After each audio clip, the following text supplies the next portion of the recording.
Hey on guys, Davo here from Rich Energy OMG Racing. Still in Australia, obviously. Can't wait to get back whenever that's going to be, but I hope you are all keeping safe and keeping occupied. You guys are more locked in than we are. We can still cruise around here in Adelaide anyway. But I've got this list of questions that is fired through via social media. So I'll get stuck into them, but there's some pearlers in here. But yeah, we got the 10 of the best questions, which Alex, our tech dragon, our social media guy. I call them tech dragons because they're computer guys, computer geeks. But yeah, the first one anyway is by Tanya Busbridge, and she asks, "What's my favourite section on the TT course and why?" And this is a tough one really, because it changes from year to year depending on how the bike sort of feels in different areas. But the favourite part of mine as a newcomer was the whole Glen Helen section, from like Ballacrane all the way up to Cronkovody Straight, and I call that like the whole Glen Helen section. And when you come up on the Cronkovody, you just come out of the trees and you're onto the straight at the top there. But nice, it was resurfaced just before my first year in 2010, and it's still nice and smooth now, and I just really enjoy that. But saying that, on some bikes that I've ridden, it's been an absolute shit piece of the track. But yeah, so that's still my favourite part of the track. But and definitely last year, the way the red bike I was on absolutely worked a treat through there. So yeah, I love that bit of the circuit. So Glen Helen section. Number 2, is there any road racing in Australia, and are you faster around Mac Park than Levi Day? Well, the first one I'll answer pretty easily, because that's a no, because this is like the nana country of the world. You can't do anything dangerous here without somebody jumping all over you and saying it's too dangerous, just let alone like speeding here. If anyone's ever been to Australia, and as soon as you get out the airport, the speed limits here are just freaking ridiculously slow. So you can't even fart in this country without getting a fine.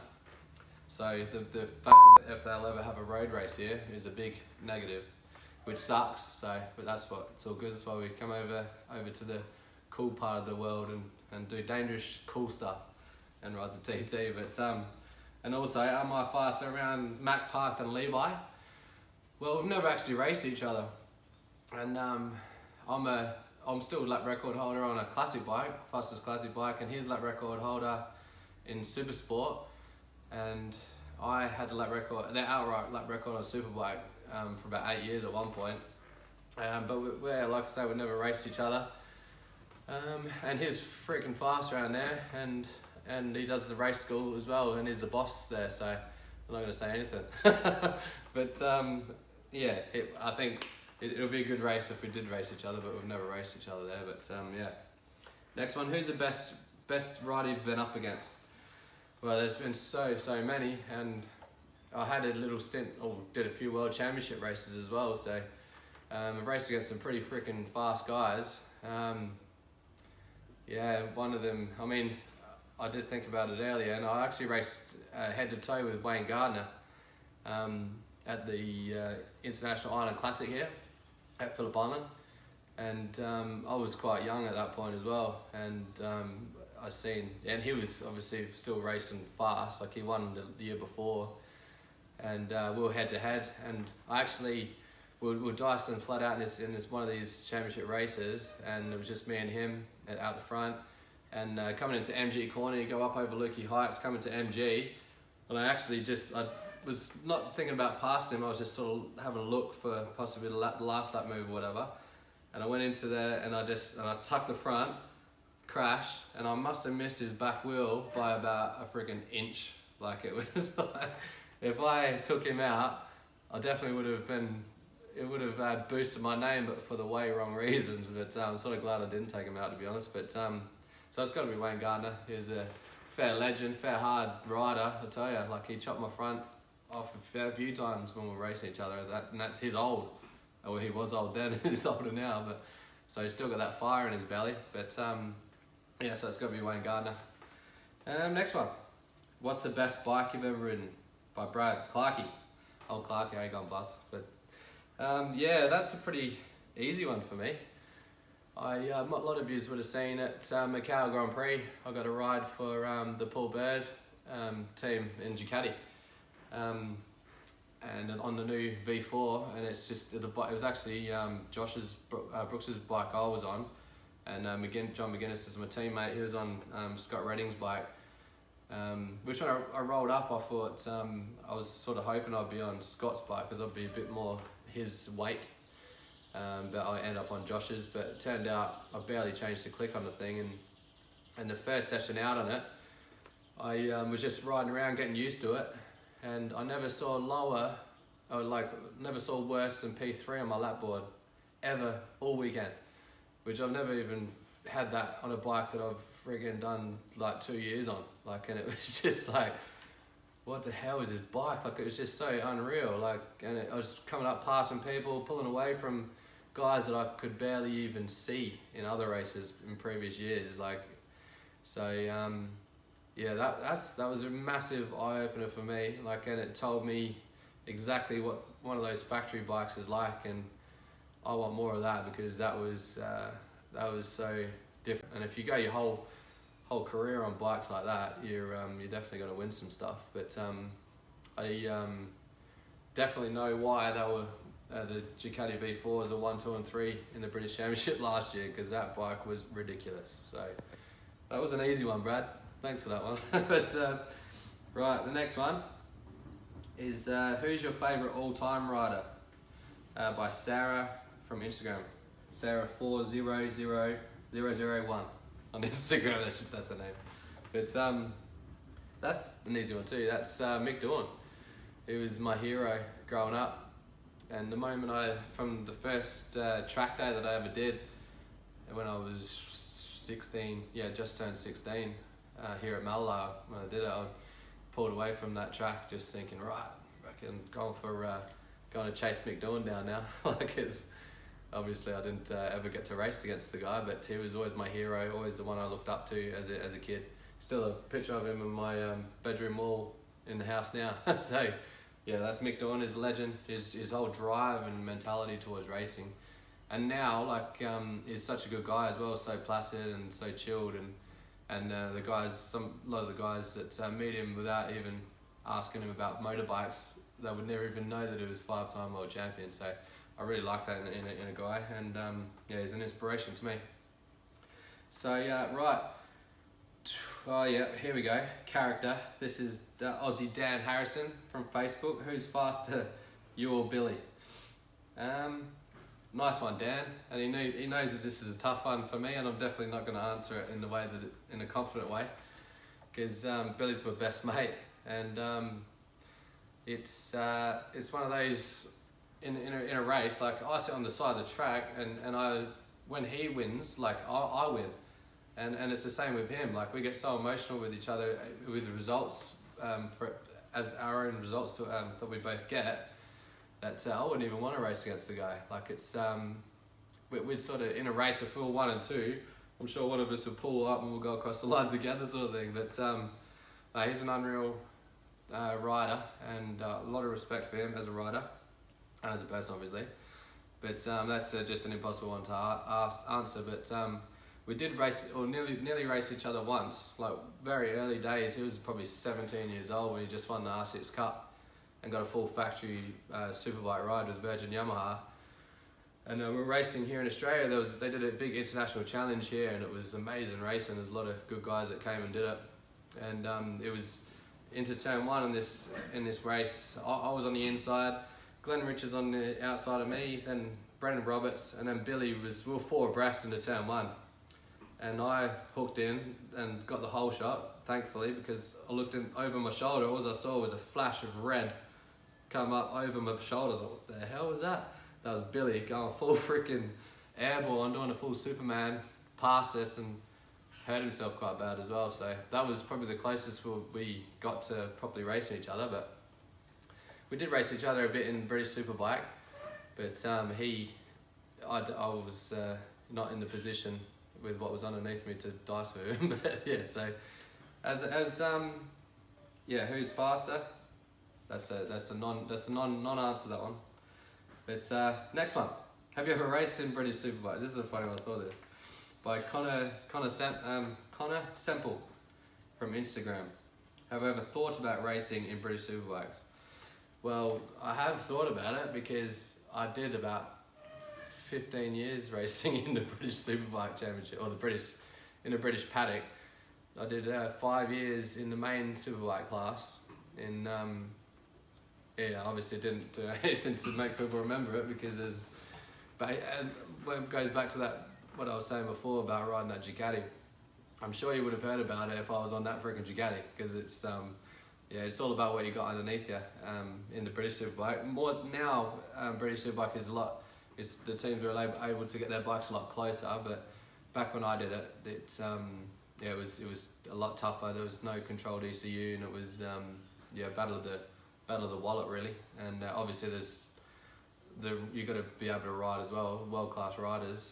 And if you got world class riders you're up against, and you haven't got the same kit, even if you are the same on a level playing field, you're still not going to be able to compete with them. So my best result in that was seventh is my best ever result in British Superbike.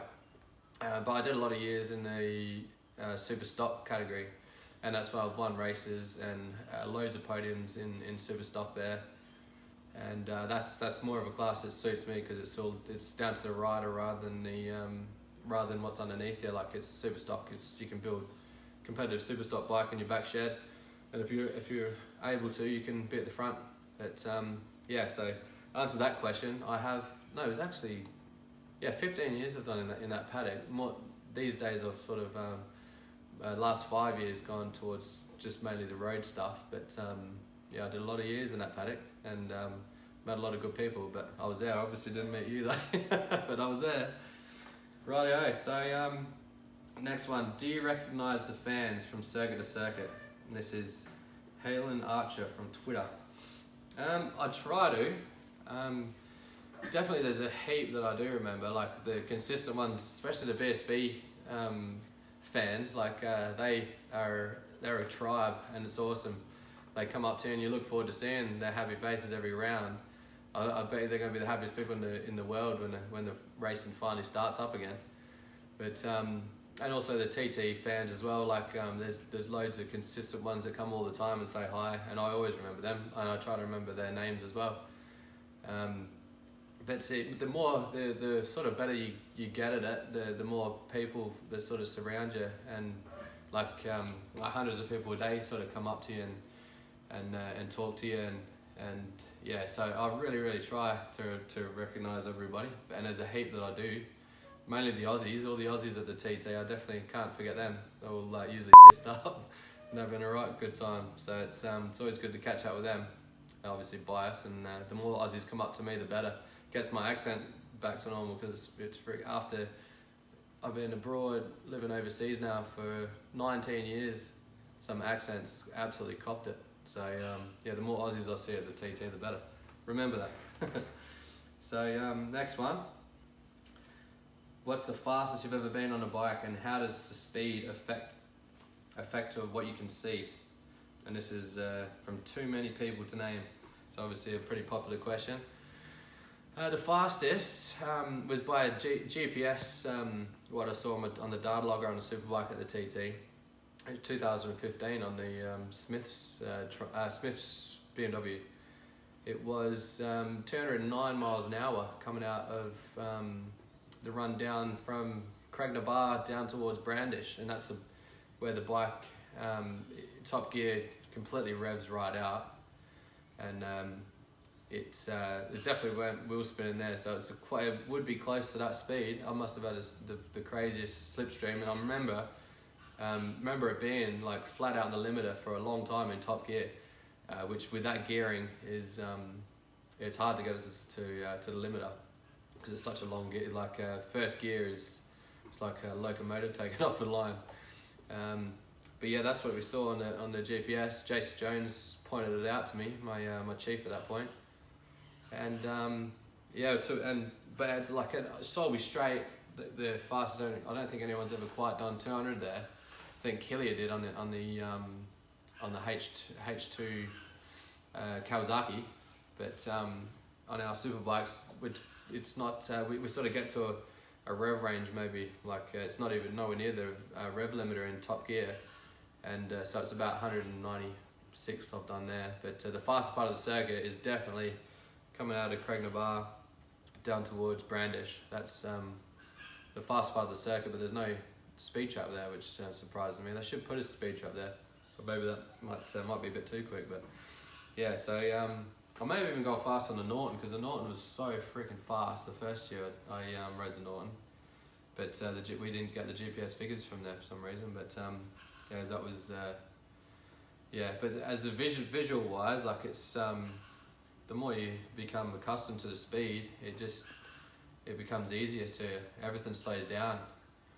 So at top speed, you just sort of try and relax as best you can and flow with it. So everything, all the people are just a big blur. But yeah, some people come up to me, they say, did you see me down at wherever, going into Hillbreeze, like fast right-hander with all the crowd there? And all you see there is a big blur of colour. You can't see anybody. So it's, yeah, and you just focus on where you're going, but it doesn't affect the vision at all. It probably does the first few times you do it, especially the first few sessions at the TT. It does, like you're just crapping yourself the whole time. So, but the more you become accustomed to it, the less the speed becomes a problem with your vision. That's for sure. Rightio, last one. Do you follow a team in any other Australian sports like SANFL? This is from at Mighty Redlegs 14 on Twitter. I know for a fact that it must be a fan of Norwood Football Club here in South Australia, and the SANFL football here is like it's a huge sport, and I actually I've got some mates, good family friends actually, that play for the Redlegs, Matt and Ben Vidic.